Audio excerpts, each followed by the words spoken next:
Hello team and welcome to another ATP Geopolitics video with myself, Jonathan MSP. This is Ukraine War Frontline update for the 30th of September 2023. Before we go to the frontline, please check out the map key to give you an understanding of what the lines mean on my map. JR and I are in the process of importing data into Google Maps and changing the map slightly so it has all the Russian defensive lines and has open source stuff on it as well. He's holding my hand with that one. We are hopefully within a few days that will be up and running. And just before I go to the different parts of the front line, my general sense is that things are slow, things are grinding, and this is because Russia are throwing an awful lot at pretty much everywhere. I mean, if you're talking about Robotina, as I keep saying, it's where it's at. I think Russians have got all their forces that they can possibly get there. They've thrown the kitchen sink at that, and the Ukrainians have also thrown their major forces there too. Even in Klishchivka and Bakhmut, the Russians are trying to retake lost territory. I've talked a lot about how they have this counter-attack form of defense. Gerasimov style attack is the best form of defense, and every time they lose territory, they try and regain it immediately again. So I think that the Ukrainians are finding things difficult, and I think they are taking casualties. They are naturally going to be losing quite a few troops in these particular flashpoints. That'll be Bakhmut and Robotina, particularly. Of course, you still have Mariinka down there, and elements of activity up in the Kupiansk to Crimea axis. So, yeah.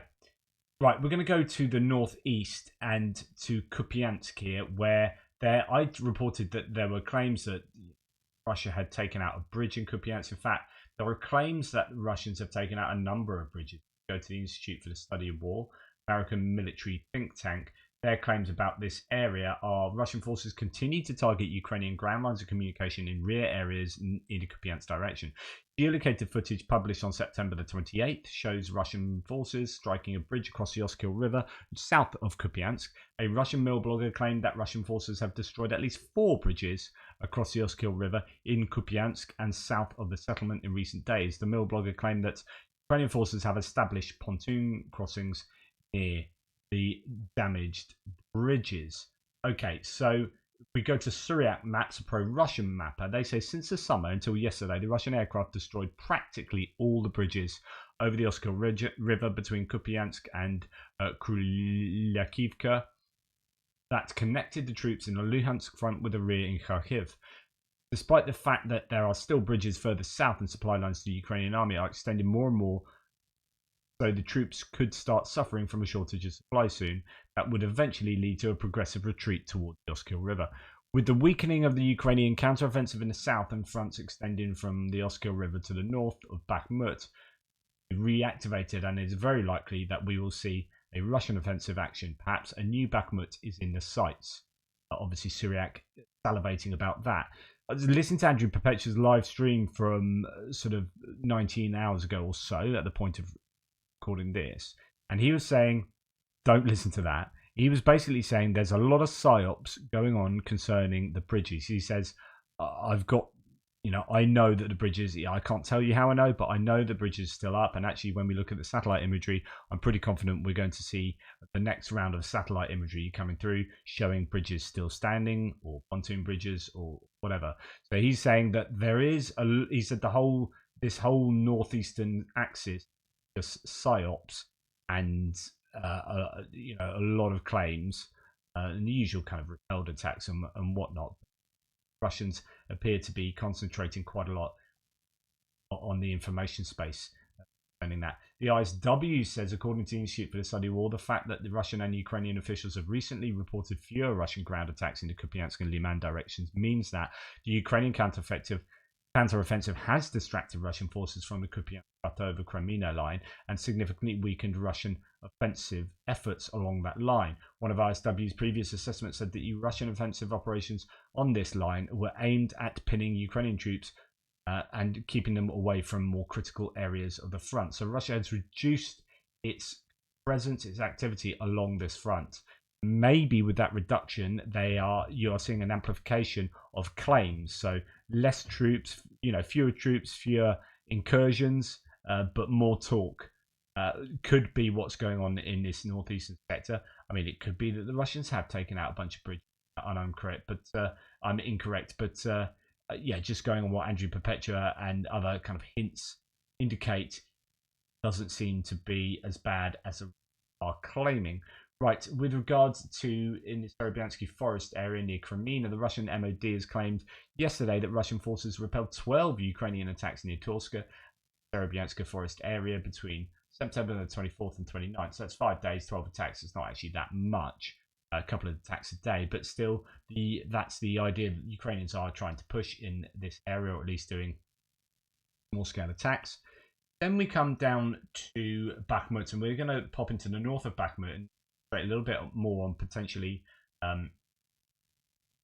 psyops, kind of false claims and whatnot. So over the last couple of days, as you can see here, Syriac Maps has shown that the Russians have advanced quite considerably in the Vasilivka area.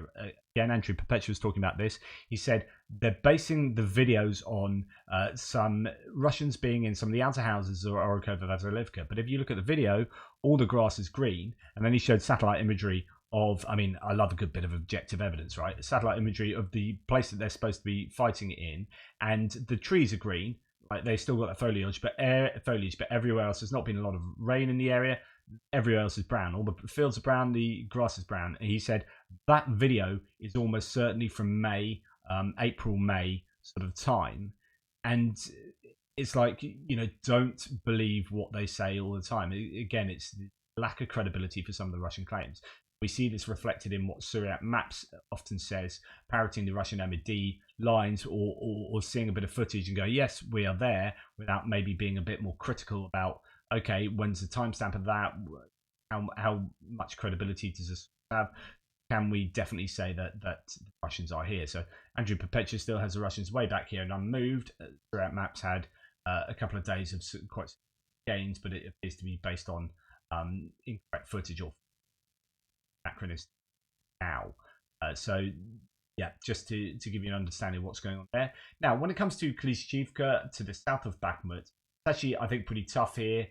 The Ukrainians have done really well, but as we know, the Russians do like a bit of a counterattack, and I think they're pushing quite a lot here. Apparently, the Ukrainians pushed across the railway to and advanced some here, and then the Russians pushed back to counterattack and possibly push the Ukrainians back over the railway line, but unsure as to where they are. That's according to Andrew Perpetua. However, there are some claims. So if we look at this, Global War Monitor says Russia has expanded their area of control north of Klishchiv.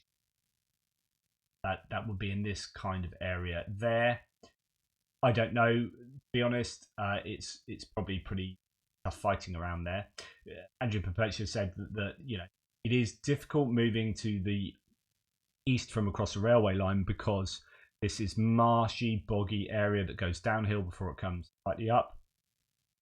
Of heights of the road coming in south of Bakhmut. So there are challenges for the Russian troops. That's for sure. Let's select it. There, that's a little bit better. You can see the roads now. So the road coming up from the south to the north there into Opitny. That's where the Russians are going to be kind of defending. That's a new defensive position, I would have thought. And the Ukrainians are going to find it hard. It's somewhat more open ground here. And as I say, boggy, marshy. It becomes challenging for them. They are trying to take Kurdyivka and are fighting across the railway line towards Zenelopilia. That is ongoing. There's a lot of activity there, but again, casualty for both sides here. The ISW says a number of things, not too.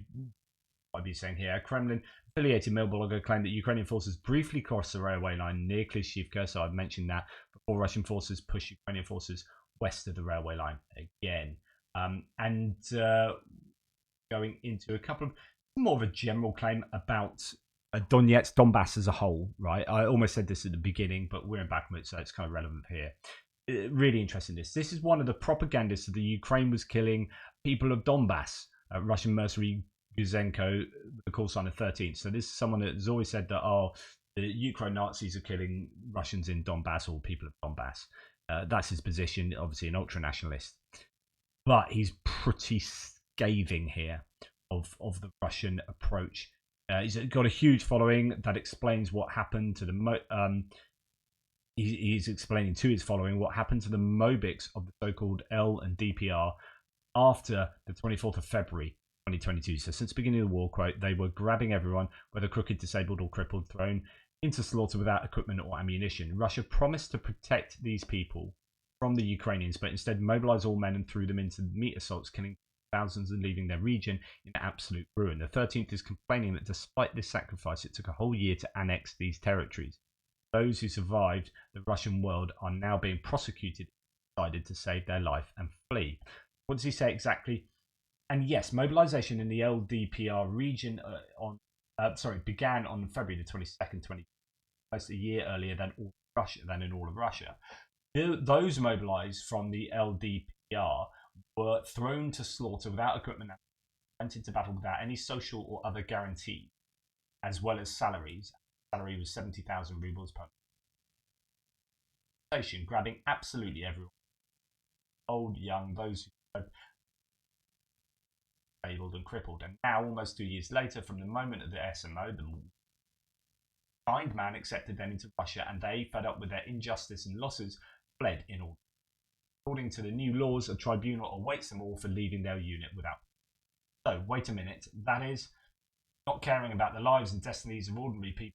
Brilliant. We already seem to have accepted the territories into Russia. Our people territory.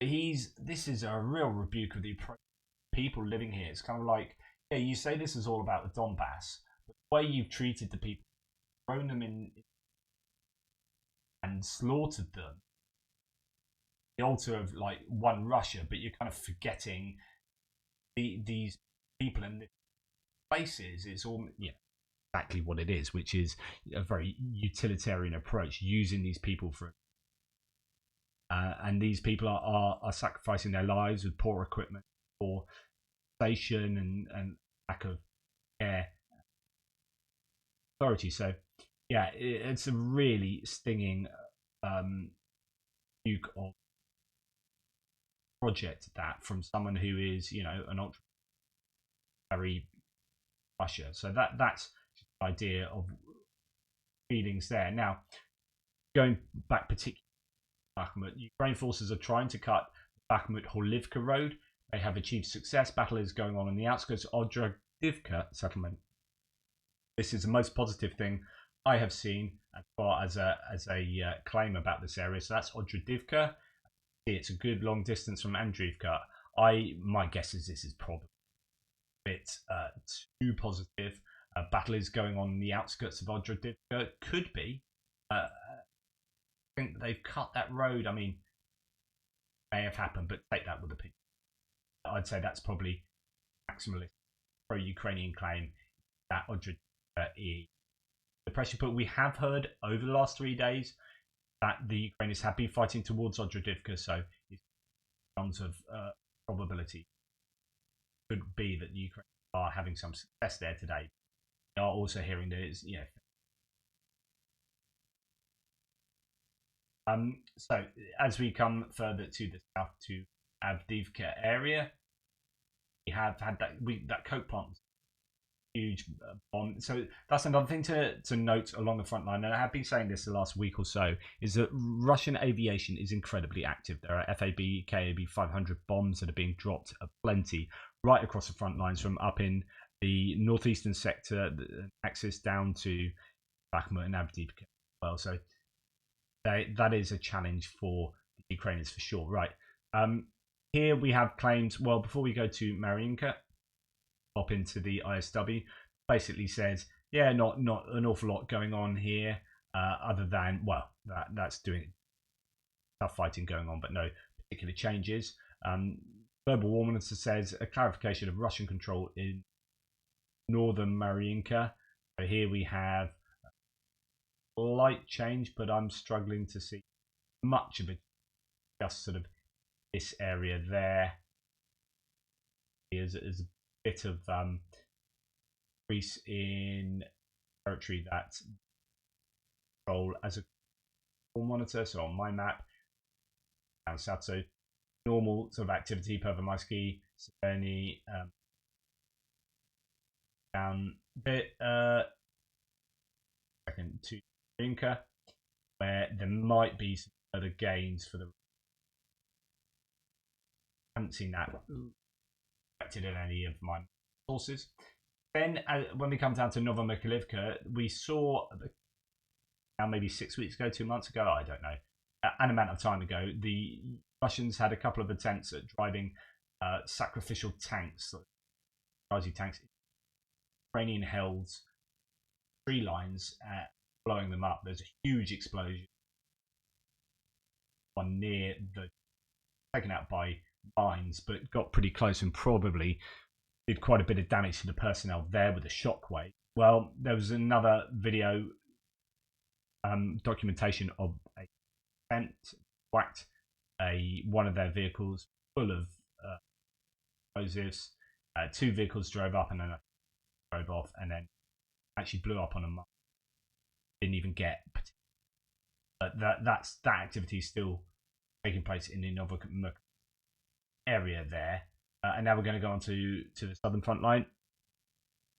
So let's now talk about what's going on in the south. And really, we could talk about a little bit about Rizhina. There was some Magyars released footage to show that the Russians, I think, had done a counterattacks around it. I lost sight. So Russians have lost a bunch of stuff there, but really it's about Botana. So let's go through the sources first before we look at a couple of before I give my analysis. Okay. First thing to note is Deep State Maps has moved this bulge, if you like, down a bit. Not like, so the Russians have gained here, Ukrainians have gained up there. Like the whole bulge just moved down. I don't know if that's kind of rejigging or what that signifies. As you can see, it's different from what the other mappers say, or in line with the other mappers, and then downwards. And then we have Andrew Perpetua showing that the Ukrainians are actually further back in November. They had originally been. That's not looking great, is it? Of shelling taking place further to the north. Towards Robotina, and shelling taking place west here. So it looks like the Russians have thrown lots of people here. Bear that in mind. So now I'm going to go and look at some of the sources here. No report saying Russian forces hidden inside the remains of houses in Novoprokopivka are being hammered by Ukrainian artillery. So there's footage of left of Novoprokopivka being taken out. That could signify anything particularly other than the artillery is still working hard. We've got Dragon's Teeth, people walking past Dragon's Teeth around Verbove. As no report says here, the Dragon's Teeth at close range west of Verbove, which ultimately proved to be a rather useless defensive obstacle. It took less than a week to pass it and clear the area around it. I don't know, is useless. A week might have been fairly good. They might have wanted that week. I don't know if I can evaluate that the same. Wargonzo reports a frontline. This is from earlier today. In the Zaporizhia direction, the Ukrainian armed forces with massive artillery support are attacking Novoprokopivka, and the approaches to Verbove. Russian armed forces in turn are actively attacking their positions in the villages of Novodanilovka, Robotina and Malotokmachka. They also activated a new area on the LBS. They attack near Krasny. The goal is to cut the rockade that passes through Holaypole with further access to the flank of the Ukrainian group in the Bukhadar area. Okay, let's try and make sense of some of that. So the Ukrainians are attacking Novoprokopivka, but the Russians are attacking back as well in a number of different places. General directions, Malotokmachka is up here, Robotina, and so on and so forth. So, the Russians are Novodanilivka as well. Russians are attacking back, and it doesn't seem like It's, war gunzo can sometimes be a bit like negative if things aren't going particularly well for the Russians, but actually, they're fighting back. Their goal is to cut the this or that, and so you're thinking, okay, the Ukrainians aren't having great amounts of success here. I mean, Euromaidan Press says the Ukrainians adapt to village battle tactics as Russians step up airstrikes. So the Russian air is becoming a problem for the Ukrainians, and we'll talk about that in a second. Ukrainian forces on Novopokrovka using deft small unit tactics amid rising Russian airstrikes. However, one fighter jet mission ended with the Russian air defense shooting down their own aircraft, which we already know. But it's not great for Ukraine. Ukraine pushed the Russians out of an area of 1.8 square kilometers south of Novopokrovka, and north of Lvov. So this is that kind of gain there, but a loss down here, shifting of that salient southward. Now, Andrew Perpetual's live stream last night was pretty negative about where Ukraine are at, and I would tend to agree. So the situation is the expectations that Ukraine would be able to win huge amounts of territory with effectively just infantry is the problem. West has slow walked a bunch of stuff like ATACMS. If the Ukrainians, so I disagree with Andrew Perpetua. He said ATACMS wouldn't make any difference. I don't think they would now. I'd agree if that's his point. But had they had ATACMS before, you would have had Russian Ka-52 attack helicopter air bases hit. You would have had those pulling back to within Russia, and those vehicles, those airframes have been quite instrumental in taking out a lot of Ukrainian equipment along this front. So that would have been important. If you had had F-16s being able to drop munitions on the front line, that would have been important. At the moment, you've got JDAMs and not very many of them, and they're not very effective because electronic warfare is still causing a problem for them. They're supposed to be getting sorted out, but they don't appear to have been. So you have not very many Ukrainian airframes being able to get not very close to the front line to be able to drop not very many pieces of ordnance, which means that you're having to do everything by artillery and infantry, which is really bloody difficult. So what's happening is that in these trench lines, the Russians have thrown in all of their troops. Like, there are loads of troops in this first echelon. Now, that is difficult to overcome, because if you can't drop bombs all along here, how do you clear these out? Well, artillery can do a bit of a job, but can't really do as much as they'd like, and especially since Ukraine don't have that much artillery ammunition. I mean, they have some, they were stockpiling some, but they're not, the West isn't manufacturing enough, they're not providing enough, so Ukraine are going to really struggle to clear these trenches out with just artillery. So they have to clear them out by, mano a mano.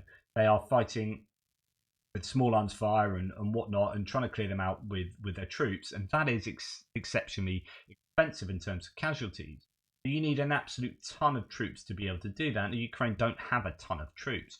Russia has a greater number of troops that they see as more expendable, so that kind of approach is not the best way of taking these areas. So the reality is Russia have done an exceptionally, I think, good job of building the defences over the time that they've had over the last 6 months or so.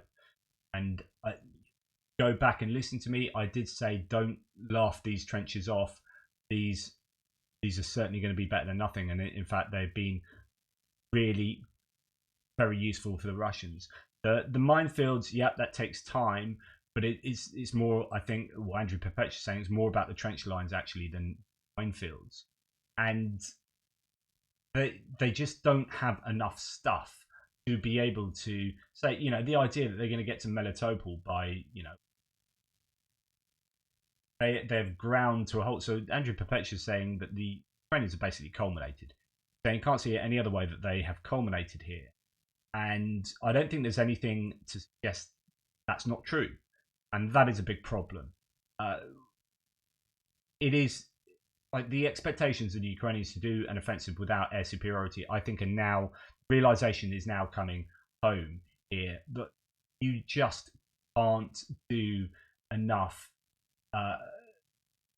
You can't take enough territory if you don't have your planes dropping an absolute ton of ordnance on the go back to Desert Storm and a month of like however many thousands of sorties absolutely hammering the Iraqi lines, then yeah, oh look, we waltzed in and everything was fine and dandy. Yeah, because of all of the work the airframes did. So the idea that the F-16s took this long, I think maybe when we look back in history, we might go, yeah, that was not a good move.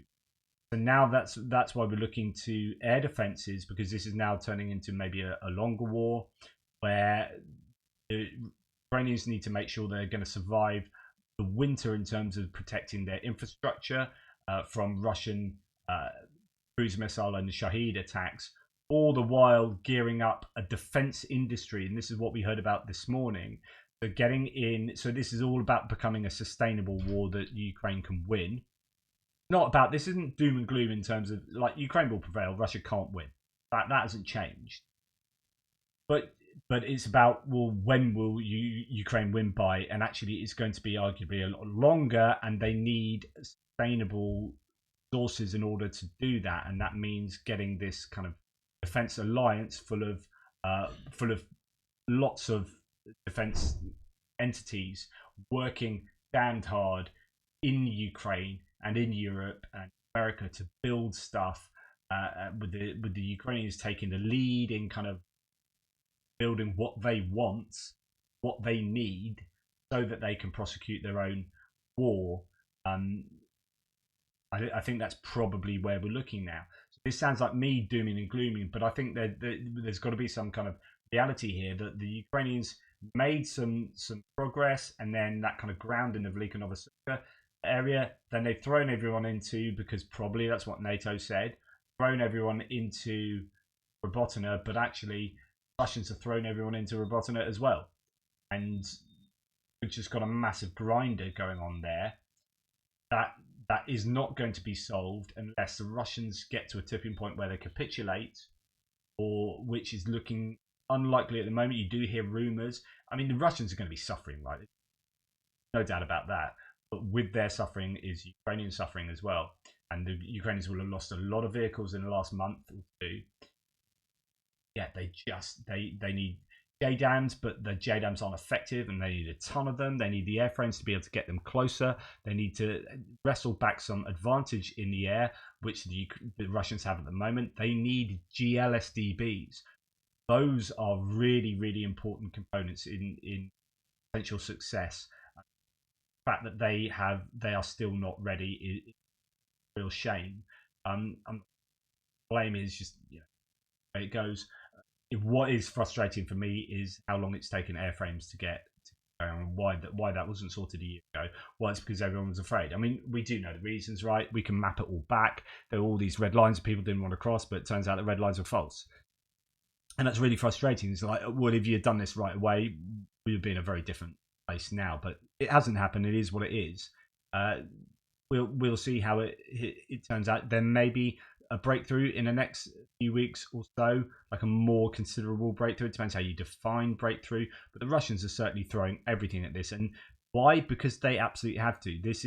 That's what I said. This is where it's at.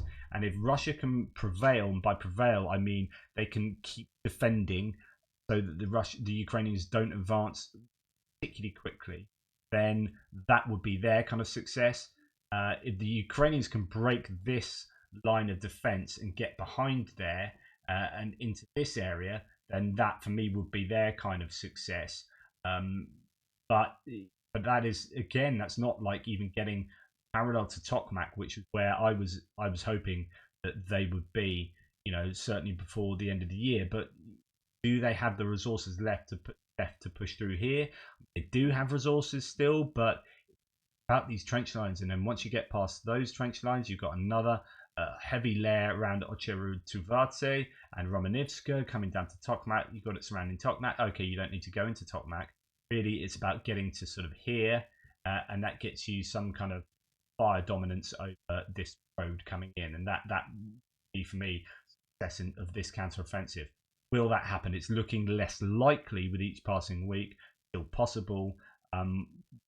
We will see. It does seem like it's tough. You know, there has been no real movement for a week plus in this area. And indeed, it looks like in certain areas the Russians are pushing back. They are throwing everything at this. Well, imagine, because a do or die moment.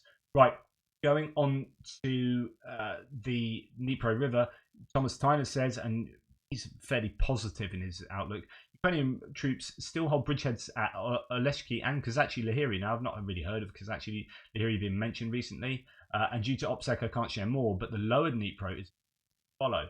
Now, there is a lot of activity going on in Dnipro, and there are some troops amassed around here, as far as I understand it. So, Oleshki in this area there, Kozachi Lahiri up here.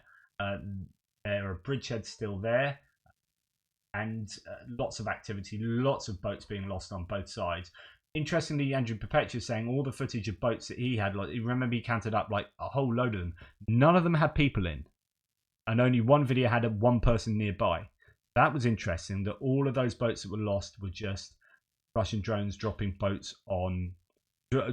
munitions on empty boats. So that's good for the Ukrainians there. But whereas the Ukrainian footage I've seen has had loitering munitions chase boats down and hit them. So they have definitely had people in them. So I don't know if there's an asymmetry there going on, but there could be, things shaping up for activity around Dnipro, and that's certainly what Thomas Tyner is hinting at here.